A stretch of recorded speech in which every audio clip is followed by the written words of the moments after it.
Hello dear students, आज हम discuss करेंगे सिंपल हार्मोनिक ऑसिलेटर और हम इसको क्लासिकल ट्रीटमेंट देंगे। ये वाइब्रेशनल स्पेक्ट्रोस्कोपी का बहुत ही इंपॉर्टेंट टॉपिक है और मैं इसको कहूँगा कि ये पहला ही टॉपिक है, मतलब पहला जो लेसन है, असली लेसन जो आपको समझना है, थियोरेटिकल लेसन, वो ये है। देखो, सबसे पहले बताऊँगा आपको हार्मोनिक ऑसिलेटर काम कैसे करता है। इससे पहले भी एक लेक्चर में मैंने आपको बताया था कि अगर हम एक हुक डालेंगे, किसी मान लीजिए किसी चीज़ में फंसा देंगे हुक, और इस हुक में धागा बांध के हम एक सिंपल सी बॉल, ठीक है, एक पेंडुलम लटका देंगे। इस पेंडुलम को अगर मैं डिस्प्लेस करूँगा, ऐसे डिस्प्लेस करूँगा, राइट, जितना भी मैं इसको दूर ले जाऊँगा ना, उतना ही ये, मान लीजिए मैंने यहाँ तक इसको लिया, तो ये जब इसको मैं जब छोड़ दूंगा तो ये ऐसे यहाँ तक चला जाएगा। इससे थोड़ा सा कम ही होगा लेकिन यहाँ तक चला जाएगा, फिर ये वापस आएगा, फिर यहाँ जाएगा, फिर ऐसे चलते रहता है, ऐसे स्मूथली करते रहता है। यही वाइब्रेशंस, यानी इसका जो ये मास है ना, ये वाला, ये पेंडुलम जो ये वाला पॉइंट, ये डिस्प्लेस होते रहता है। And this periodic displacement of A mass is called vibration.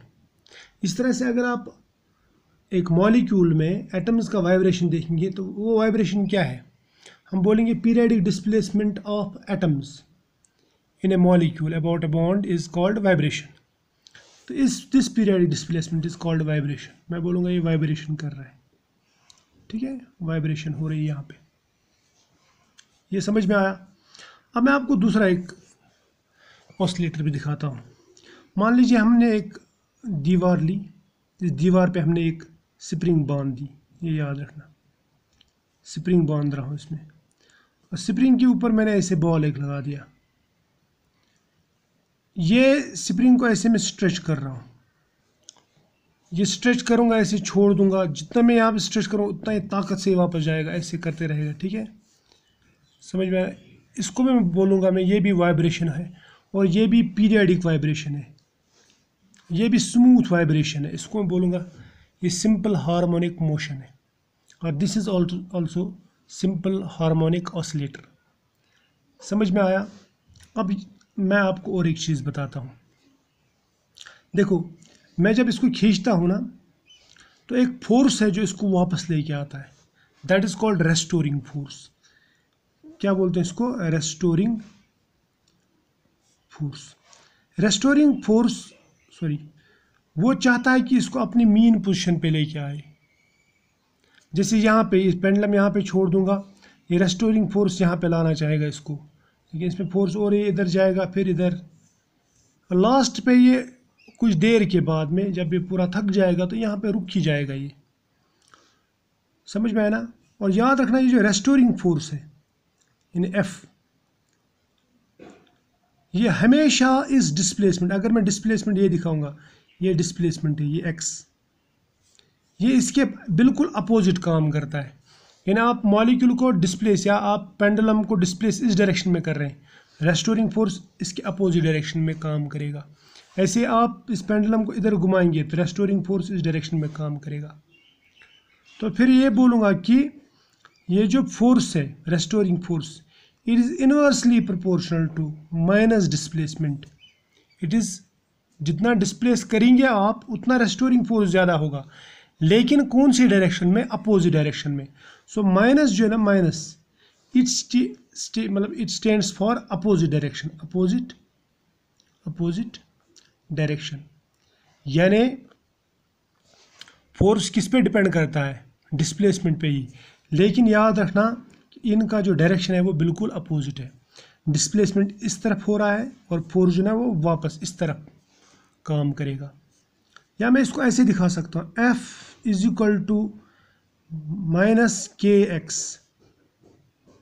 चीज याद रखना, के जो यहाँ पे है ना, ये मैंने लगा यहाँ पे प्रोपोर्शनलिटी कांस्टेंट, प्रोपोर्शनलिटी कांस्टेंट, ठीक है, क्लियर, ये तो समझ में आया। और ये क्या है? Restoring force. और ये जो इक्वेशन है ना, ये जो इक्वेशन है, ये वाली इक्वेशन, इस इक्वेशन को बोलता हूँ मैं हुक्स लॉ। ये हुक्स लॉ है। हुक्स लॉ कहता है कि ये जो रेस्टोरिंग फोर्स है it is directly proportional to displacement but in its opposite direction, but the direction of force is opposite to that of displacement. इतना याद रख लेना, ये हुक्स लॉ है। ठीक, अब ये जो के है ना, के ये मैंने आपको कहा ये प्रोपोर्शनलिटी कांस्टेंट है, इसको हम कहते हैं फोर्स कांस्टेंट भी, फोर्स कांस्टेंट। समझ में आया? और ये बताता है कि इस स्प्रिंग की स्ट्रेंथ कितनी, यानी इस स्प्रिंग पे कितना जोर लगता है, कितनी मजबूत है। सपोज नरम स्प्रिंग होगी तो फोर्स कम लगेगा, अगर सख्त स्प्रिंग है, हार्ड स्प्रिंग है, मोटी स्प्रिंग है, तो उस पर ताकत ज़्यादा लगती है। जैसे अगर आप जेरफिल में रहते ना स्प्रिंग, वो छोटा रहता है, उसमें आपको ताकत कम लगेगी, लेकिन जो गाड़ियों वगैरह में स्प्रिंग रहते हैं बड़े बड़े, तो वो वाले स्प्रिंग्स जो ना वो ताकतवर स्प्रिंग्स रहते हैं, बड़े स्प्रिंग्स। तो इसका मतलब जो स्प्रिंग जितनी मजबूत होगी उसका फोर्स कांस्टेंट भी उतना ही ज़्यादा होगा। समझ में आया? तो ये है एक इक्वेशन, ये बहुत ही इंपॉर्टेंट इक्वेशन, ये हमारे काम आएगी, ये आपको याद रखना है। ठीक, अब हम दूसरी बात करेंगे। यहाँ पे देखो, इस पार्टिकल की मान लो ये पहले यहाँ पे पोजीशन है, तो इसकी पोटेंशियल एनर्जी कुछ होगी। जब मैं इसका पोजीशन चेंज करूँगा यहाँ से यहाँ, तो इसकी पोटेंशियल एनर्जी भी चेंज होगी, क्योंकि जो पोटेंशियल एनर्जी रहती है, पोटेंशियल एनर्जी, ये रहती है एनर्जी ड्यू टू पोजीशन। यानी potential energy of a particle is energy of that particle due to its position with respect to other particles. यानी या मैं ऐसे बोलूँगा कि इसकी पोटेंशियल एनर्जी क्या है, ये इसकी पोटेंशियल एनर्जी डिपेंड करेगी इसकी पोजीशन पे, यानी विद रेस्पेक्ट टू दिस इसकी पोजीशन क्या है। अगर मैं इसको यहाँ पर रखूँ पोटेंशियल एनर्जी कुछ होगा, इसको इधर ले जाऊँगा तो पोटेंशियल एनर्जी बढ़ जाएगी। या मैं इस ऑसिलेटर की बात करूँगा, इसकी पोटेंशियल एनर्जी यहाँ पे कम है, इसको अगर मैं ऐसे डिस्प्लेस करूँगा तो यहाँ पे पोटेंशियल एनर्जी ज़्यादा हो जाएगी, क्योंकि पोजीशन यहाँ पे हायर पोजीशन, यहाँ पे लोअर पोजीशन है। क्लियर? तो पोटेंशियल एनर्जी डिपेंड करती है किस पे डिपेंड करती है, वो पोजीशन पे डिपेंड करती है। और सिंपल हार्मोनिक ऑसिलेटर का अगर हमें पोटेंशियल एनर्जी दिखाना हो तो वो हम दिखाते हैं V से। किससे दिखाते हैं? V से, कैपिटल V लिख देना। वो बराबर रहता है 1/2 kx²। राइट, ये तो बहुत ही आसान है, ये आपको याद रखना। ये इक्वेशन नंबर 2, ये भी इंपॉर्टेंट है। ठीक है, इसको भी लिखूंगा मैं, इंपॉर्टेंट इक्वेशन है। हाफ ऑफ kx², के क्या है? फोर्स कांस्टेंट, x क्या है? डिस्प्लेसमेंट। राइट, समझ में आया? और डिस्प्लेसमेंट का स्क्वायर लिख दिया मैंने यहाँ पे, ये बात याद रखना। जैसे मैंने अभी आपको कहा कि पोजीशन चेंज करेंगे पोटेंशियल एनर्जी चेंज होगी।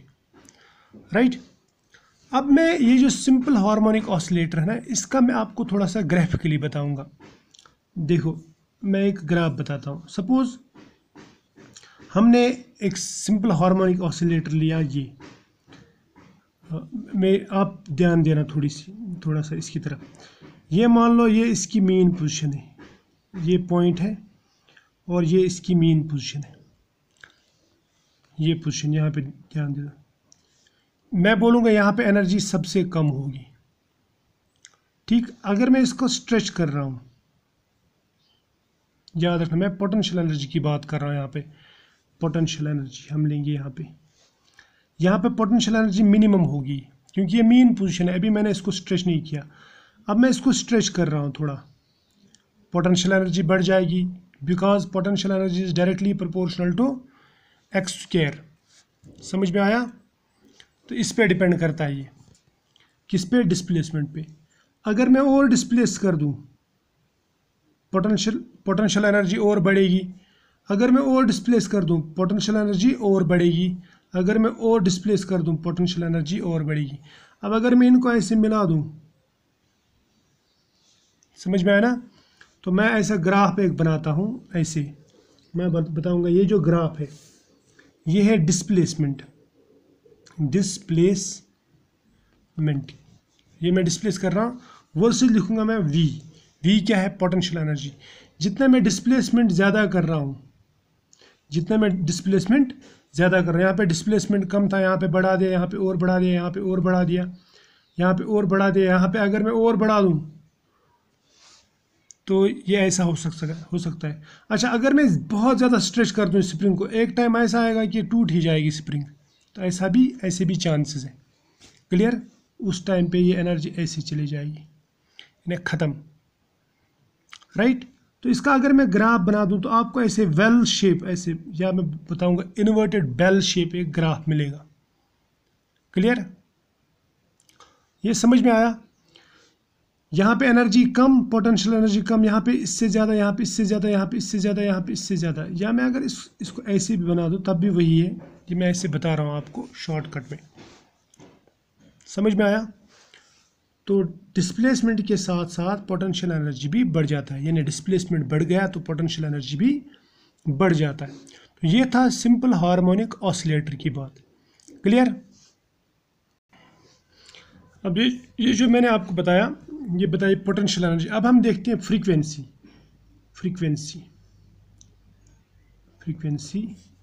Of simple harmonic oscillator. SHO लिखूंगा मैं, ये पुलिस वाला SHO नहीं है, ये सिंपल हार्मोनिक ऑसिलेटर है। इसकी मैं फ्रीक्वेंसी बताऊंगा आपको, वो कैसे दिखाते हैं। देखो, वो बराबर रहता है, फ्रीक्वेंसी दिखाते हैं म्यू से, म्यू स्टैंड्स फॉर फ्रीक्वेंसी बराबर रहता है 1/2 pi under root K divide by M, और फ्रीक्वेंसी लेते हैं हम हर्ट्ज में, ये याद रखना। अब आपको मालूम होगा कि V क्या है, म्यू क्या है, फ्रीक्वेंसी है, और K क्या है, K इज़ फोर्स कांस्टेंट। मैं लिखूंगा यहाँ पे, ये फोर्स कांस्टेंट है। तो इसका मतलब फोर्स कांस्टेंट ज़्यादा तो फ्रीक्वेंसी ज़्यादा। क्लियर? यानी एनर्जी ज़्यादा एनर्जी लगेगी इसको वाइब्रेट करने। M जो है, M ये है मास ऑफ ऑसिलेटर,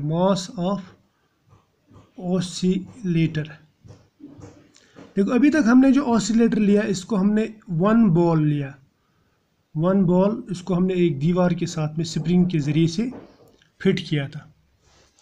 अब अगर मैं दो बॉल, जैसे मॉलिक्यूल जो रहता है, मॉलिक्यूल में दो एटम्स रहते हैं, राइट, और ये बॉन्ड के ज़रिए से जुड़े हुए रहते हैं। बॉन्ड क्या एक्चुअली, ये फोर्स है, फोर्स ऑफ अट्रैक्शन। ऐसा स्प्रिंग नहीं सोचना कि इनके बीच में स्प्रिंग रहती है, लेकिन ये बॉन्ड स्प्रिंग की तरह बिहेव करता है, इसीलिए मैंने आपको ये दिखाया। मान लीजिए इसका मास है M1, इसका मास है M2, ये मॉलिक्यूल है, ये लिया था मैंने सिंपल हार्मोनिक ऑसिलेटर, यानी स्प्रिंग, एक पार्टिकल लिया था जो मैंने स्प्रिंग के साथ जोड़ दिया। अब मैं एटम्स की बात करूंगा। मान लीजिए एटम जो है, ये हम सपोज करते हैं, ठीक है, ये दो एटम्स आपस में जुड़े हुए हैं और ये भी बिहेव कर रहे हैं। Suppose these atoms behave like SHO, simple harmonic oscillator. समझ में आया ना? ये अगर ऐसे बिहेव कर रहे हैं तो यहाँ पे वाइब्रेशन दोनों की होगी, ये दो मासेस हैं। तो इस सूरत में मैं जो फ्रीक्वेंसी लूँगा, वो फ्रीक्वेंसी में एक मास नहीं लूँगा, बल्कि मैं दो मासेस लूँगा, राइट। तो मैं लिख सकता हूँ फॉर एटम या मॉलिक्यूल के लिए जो फ्रीक्वेंसी होगी, ऑसिलेशन फ्रीक्वेंसी, वो बराबर होगी 1/2 अंडर रूट K/μ। समझ में आया? मैं समझा दूंगा म्यू क्या होता है, और यहाँ पे लिखूंगा मैं हर्ट्ज, लिखने की ज़रूरत नहीं है, ये आपको सब समझ में आया। म्यू क्या है? म्यू इज़ कॉल्ड रिड्यूस्ड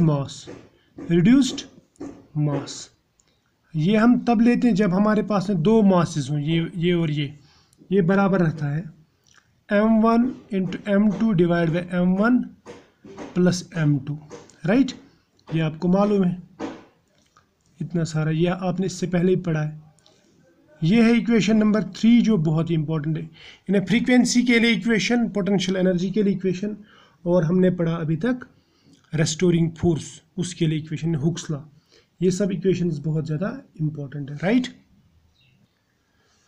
अब और एक बात जो मैं बताना चाहूँगा आपको, ये जो सिंपल हार्मोनिक ऑसिलेटर है ना, जो मैंने अभी आपको ट्रीटमेंट बताया, ये मैंने बताया आपको क्लासिकल ट्रीटमेंट। क्लासिकल मतलब आम फैम लैंग्वेज में, इसमें मैंने क्वांटम मैकेनिकल ट्रीटमेंट नहीं दिखाया। क्लासिकली हम कह सकते हैं कि ये जो एटम है ना, ये एटम मान लीजिए ये स्ट्रेच हो रहा है, ठीक है, ये इतना भी स्ट्रेच हो सकता है, ये इतना भी स्ट्रेच हो सकता है, इतना भी स्ट्रेच हो सकता है, यहाँ से यहाँ भी, यहाँ से यहाँ, यानी इसमें कोई हदबंदी नहीं है। तो मैं बोलूँगा क्लासिकली जो है, classically every vibrational energy level, मैं बोलूँगा वाइब्रेशन इज़ पॉसिबल, लिखूँगा मैं इज़ पॉसिबल, यानी कोई भी वाइब्रेशन हो सकता है। यानी सपोज ये 1 नैनोमीटर भी स्ट्रेच हो सकता है, 1.1 भी, 1.2 भी, 1.11 भी, 1.15 भी, इसमें कोई हदबंदी नहीं है। तो मैं बोलूँगा every vibration is possible classically, यानी that is molecule can attain any vibrational energy level जो कि पॉसिबल नहीं है। ये क्लासिकली बता रहा है कि इसमें कोई भी वाइब्रेशन हो सकती है और कोई भी एनर्जी लेवल ये अटेन कर सकता है, जबकि ये पॉसिबल नहीं है। इसका मतलब जो वाइब्रेशन है दीज आर एनालॉग्स, लेकिन जब हम एक्चुअली देखते हैं, क्वांटम मैकेनिकली देखते हैं, तो क्वांटम मैकेनिक्स कहता है कि ये एनालॉग्स नहीं है, बल्कि ये डिस्क्रीट है। यानी वाइब्रेशन 1 लेवल से 2nd लेवल तक जा सकता है, 2nd से 3rd तक जा सकता है, 3rd से 4th तक जा सकता है। कौन बोलता है? Quantum mechanics. QM लिखूंगा मैं यहाँ पे, क्वांटम मैकेनिक्स। ये कहता है 1 to 2 हो सकता है, 2 to 3 हो सकता है, 3 to 4 हो सकता है, 4 to 5 एनर्जी लेवल हो सकता है। ऐसा पॉसिबल नहीं है 1 to 1.1 ऐसा पॉसिबल, या 1.1 to 1.7 ऐसा पॉसिबल नहीं है। यानी कोई भी एनर्जी लेवल पॉसिबल नहीं है, बल्कि कुछ फिक्स्ड एनर्जी लेवल्स पॉसिबल है। ये कहता है क्वांटम मैकेनिक्स, जबकि क्लासिकल मैकेनिक्स कहता है कि कोई भी एनर्जी लेवल इसमें पॉसिबल है। तो नेक्स्ट लेक्चर में नेक्स्ट वीडियो में हम देखेंगे quantum mechanical treatment of simple harmonic oscillator, right.